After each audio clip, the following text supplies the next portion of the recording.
So we're back again, me and you, Ken. That's right, Steve. I was on vacation last week, and I come back. I was checking my comments on YouTube. Came back to over 80 comments about your product. I try to answer about 20 to 30 a day.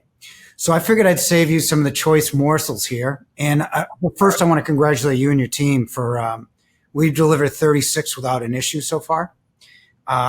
Any issue. People seem to be very happy, and that's unbelievable with the new product. So let me ask you some of the more popular questions. First of all, it's funny that this would be the number one question, but how quiet is this? Did you take a decibel rating on this? A lot of people say it's quiet, but do you have a dB rating on this? Yeah, so what I would say is we've measured what the dB rating is in both wash and dry. And as we mentioned, this is based off our ultra fresh front load. So, depending on where it is in the cycle, it's probably in that 50 to, if someone had maybe a severe out of balance, it probably gets to about 70 dB, comparable from washer. But the question we always get is, well, what about drying? Isn't it? How does it compare? It is actually significantly quieter than a standard vented dryer. I would say that it's in the upper 40s to low 50 dB, and that's because we have an insulated tub. We're not venting externally, and the compressor is very quiet. So people are very surprised at how quiet it is in drying. We'll actually walk up to it and said, "Is it drying?" Right. So overall, we've kept the sound profile pretty much where it should be. Yeah, I mean, for people watching this, 44 is silent in a kitchen when you're on top of a dishwasher. Everybody publishes a dishwasher dB. So, So 50 when you're way away in the laundry room, you shouldn't hear it unless it's in the same as your kitchen. Here's one. What type of refrigerant do you use? So we're presently using R134A. And I know we get that question because there are other products out there where R134A is going to be replaced by R600. Some gripes about that. Right now, combination all-in-one heat pumps are not regulated to switch from R134A to an alternate refrigerant. So we're staying in that. But we do realize over time, we want to get to the next refrigerant. So we're looking at some other ones that are out there right now. But as it stands right now, R134A, and there's no legislation in our area to change that. Yeah, they probably, the legislators always behind that, and they probably know that it's in a dryer yet. Right. Okay. This keeps coming up too. Why did you not use a water heater, and how does this sanitize? Sure. Yeah, so we did have an option of utilizing a heater. We chose not to because we actually have a Sanitize with Oxy cycle. And what we found is there's actually been a driver more to people wanting to sanitize clothes at lower temperatures rather than heating up the water and doing that. Actually, sanitization with Oxy is an even more effective way of sanitizing your clothes than a heated Sanitize. So we did that. And then actually we also get asked because we have a dewrinkle or a steam dewrinkle in the dryer. They said, well, you don't have a heater. Well, guess what? Because it's a dryer, there's some natural ways to heat up that moisture. So that's how we achieve it. But to sanitize or to generate that type of heat, we didn't need a dedicated sump heater like you would have in some front load washers. Can a person in a wheelchair access the dispenser? I almost want to say almost. I didn't know. It's like almost. It seems it's a little bit taller than an A.D.A. dishwasher, but can somebody in a wheelchair access this? Yeah, so the product behind me we actually have on our 7-inch riser, and that would not make it A.D.A. compliant.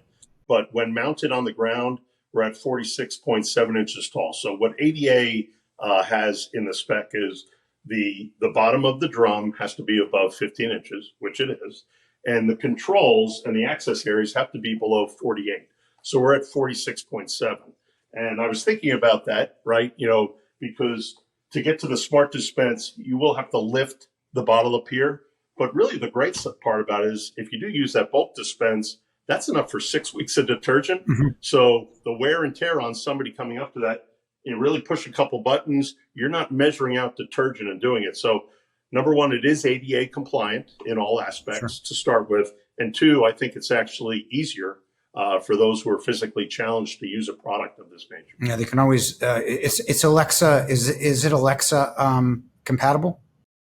It is through the Smart HQ app, Okay. right? It doesn't have direct like our Profile 950 series in our top load, but you can utilize it through the app. Okay, good. Can you reverse? I didn't think you'd have many of these questions, but you do. Can you reverse the door without voiding the warranty? So this product is not set up to reverse the door. So if somebody, they would take a lot of work, right? So they'd definitely be voiding the warranty if they did that. And the reason why we didn't do that initially, quite honestly, Steve, we didn't think this would be the runaway hit, right? That the product is. We also know that one of the reasons why people want to have a reversible door is to make it easier to transfer clothes from the washer to the dryer when the washer's on the right Absolutely. side. You're not transferring clothes. The other thing, and this may just be a little bit out of camera range here, but the way the air comes in here, we wanted to make sure the glass was oriented properly. So knowing we made on our UltraFresh front load so easy to swap the door, we didn't want someone to align the glass improperly. It's something we're looking at, but for this product, that has not been a limitation at all. Okay. Get a lot of questions from people with both hard and soft water. Does the detergent dispenser work effectively with either or both hard or soft water? Yeah, so we actually made our adaptive smart dispenser, our smart dispense product, be able to handle all conditions. So not only will it auto dispense based on the size of the load as well as the type of detergent, but we know if you have hard water, you probably want to dose a little bit more so you can adjust it from auto to more. Or if you have soft water, you can get by with a little less detergent to get the same cleaning power. You can adjust it to less. So it will adjust. We actually are looking at, it's a great question for one of your consumers, automating that in the future so that based on your municipality and your water type, we can make that adjustment. But right now, the consumer has that capability. Had a couple questions about Lysol sanitizer in the dispenser. Can you use that? Yeah, so handle the first one. The combo can take the liquid sanitizers that are out there meant for cold sanitization. And if you follow the instructions either from Clorox or RB, which makes Lysol, they'll tell you to put between 3 to 4 ounces of that in the fabric softener compartment. So you wouldn't put it in the fabric softener bulk dispense, but in the top dispenser where we have a fabric softener compartment, you would dose it there, and then it knows to dose that properly, and per their claims, that will deliver that sanitizing benefit in each one. As far as cleaning the dispenser, actually the dispenser stays really clean. One of the nice things about having the bulk dispense is you're not messy around that. But if you do want to do the manual dosing, we made very, I would say, very friendly size compartments to be able to use either liquid detergent or powdered detergent, as well as bleach and fabric softener and the sanitizers. We had some questions on, might be a good opportunity, portability. I know that would be ways away, but can you connect it to a kitchen sink? Yeah, absolutely.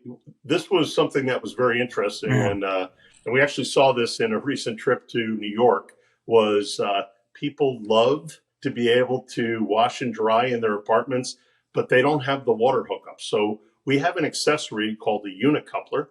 And what that allows you to do is actually, hook it directly to your faucet. You put it into the cold water inlet of the combo. The combo's smart enough to know, like we asked about Sanitize, if you only do cold water, it'll say, hey, you need hot water for this. Okay. So it's smart enough to know it's hooked up to a unicoupler, and you just hook it up to the cold water faucet. And then you take the drain tube and you hook it to the other part of the unicoupler so you can drain directly in the sink. So for apartment dwellers, for folks that don't have the traditional, water outlets as well as standpipe, you can hook this up right next to a sink. And the beauty is it hooks into 120 volt, right? So as long as you have a dedicated outlet right there, this one's, I think, a home run in the large sink. Yeah, there's no question. The only thing is, if you put casters on it, this is 350 pounds. So you're going to have to put it next to the sink, and that's where it's going to be. Huh? Let's say that. What? Right? No, you're going to have to either be going to the gym more than once a week, or you put it on casters, which I'm not sure you could ever do. No, we wouldn't suggest putting Because this the vibration meant or to be the a spin. stationary Yeah. product. Yeah. How much energy does this use in a normal cycle? Yeah, so presently, and that's what's amazing about being a brand new platform.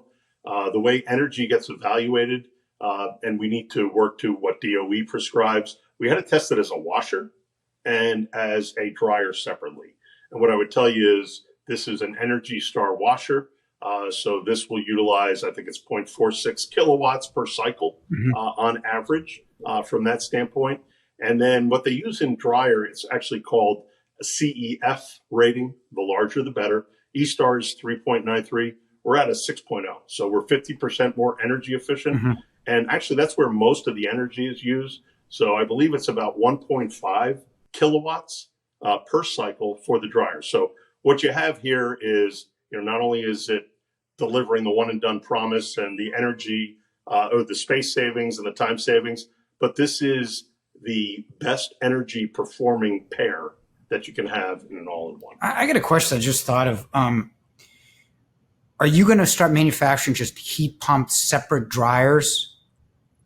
I mean, I would tell you that historically, and it's something that we started. I think I talked about in the last video about 7 years ago. We worked on a heat pump dryer program, and consumer acceptance of heat pump dryers was not strong. And they said if you could pair it with a washer, so clearly we have the capability to do a heat pump dryer, and that's in some of our planning as we stand right now. But right now, we're focusing our efforts here on the combo.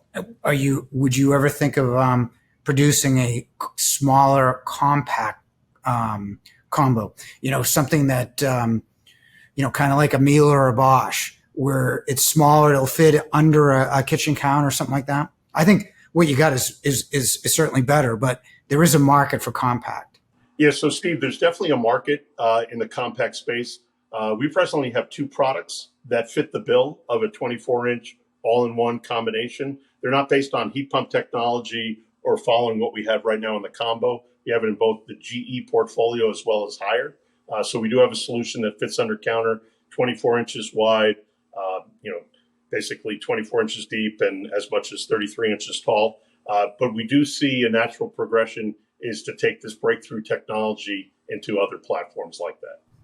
Yeah, the problem with combos that we talked about the first time we spoke is they can't remove the lint. And that was the first question. Remember the first question I had for you? So what happens over time is that lint just stays in the machine, just basically strangles the machine. So, but again, for one or two people, sporadic loads, a traditional combo might be good for 5 to 7 years. But it'd be nice to see like this as a combo. If it makes sense to you guys, it'd have to be a whole different manufacturing platform, I imagine. So, sure. But there's a market. How many gallons of water does this use in a normal and say a heavy cycle? Yeah, so some easy math, right? So this is has a water factor, an IWF of 3.0. It's 4.8 cubic foot. You just do the simple math. So it'll use 14.4 gallons in a standard wash cycle. So front loaders, which the combo is based off, are extremely water efficient. Yep, definitely. So we have a lot of pets that frequent our blog and our YouTube videos, and I'm wondering. They're wondering, would you recommend this in a household? I'm not talking just one. We're talking 2 or 3 Saint Bernard style animals in your house. Nothing against. I love dogs, by the way. It's not an anti-dog person. Well, I'll tell you. Not only would I recommend it, I would actually suggest that this is probably one of the best products for handling that. And the reason is this upfront easy access lint filter. If you think about it, when you handle heavy pet hair today, right? Some of it gets clogged in your washer. It's either left behind in the gasket or it goes down the drain pump.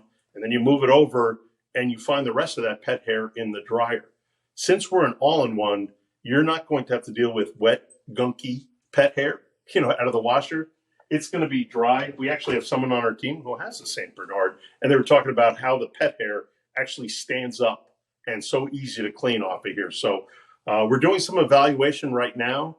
We believe the combo can demonstrate that extremely well. So sort of stay tuned for that for our pet owners. But what I can tell you right now, a lot of confidence in the product to be able to handle that. I would limit you to 3 dogs though, Steve. I think that's I live in the city. all right. God, I get a cat. It's good enough. You can have as many cats No. as you want. No, the one thing that is not mentioned, we noticed it didn't have an odor block fan, but because it's a dryer after the cycle, when we ran the 4 loads, that gasket was bone dry. It is. And, that was one of the things that what we have coming up with this product is we do know some folks like to do a wash only still. So we're going to have an ultra fresh cycle that will be downloadable onto this product.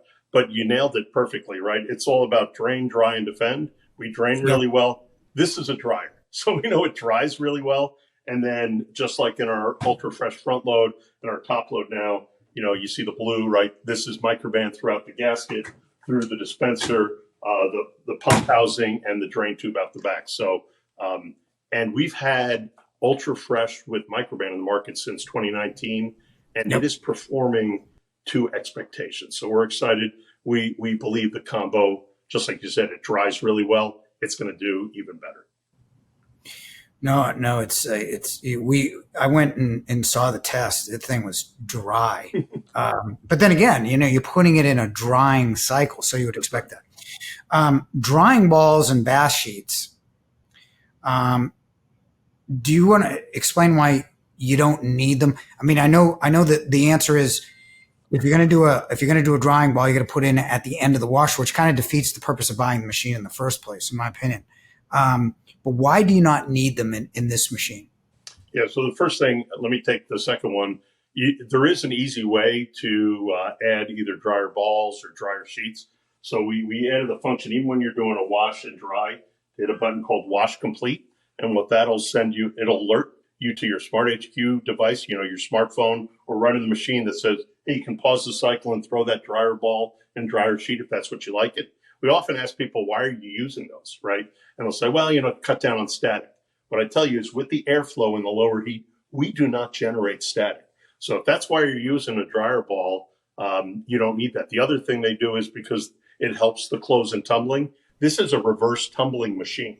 So we unfold those clothes extremely well. We don't get knotted clothes at the end of the cycle. So really, as you pointed out, you shouldn't need those products.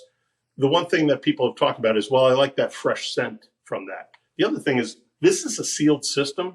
That was one of the delighters that we had with our team as well, was we said, you know what, actually the fragrance from the detergent or the softener that I really love carried through better because you weren't blowing that scent out the back of the door, right, in drying.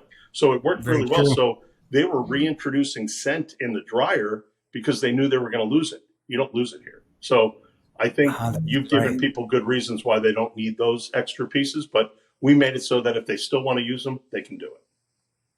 Excellent. Last thing, vibration. Can you use vibration pads with this?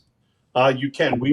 Our evaluation is with the leveling legs that we have today, as well as the riser, which is an optional accessory to be able to handle that. But if folks find that they're getting better performance with vibration pads, we do sell that as an accessory. So those are available. What I would tell you is in vibration, even though the unit's a little bit taller and a little bit heavier, it has very much the same vibration signature, right, that you would have out of our ultra fresh front load washer. So they're okay on that. You're not voiding the warranty if you choose to use it. Listen, again, I joking around, I'm not, but you guys have actually delivered something really special. So congratulations. I appreciate it. And thanks for, can't say enough, thanks for your support in helping us spread the message. And, you were a great devil's advocate, right? So now you're an angel's advocate. So you can keep spreading the news. All right, man. Hey, thanks again. Appreciate your time.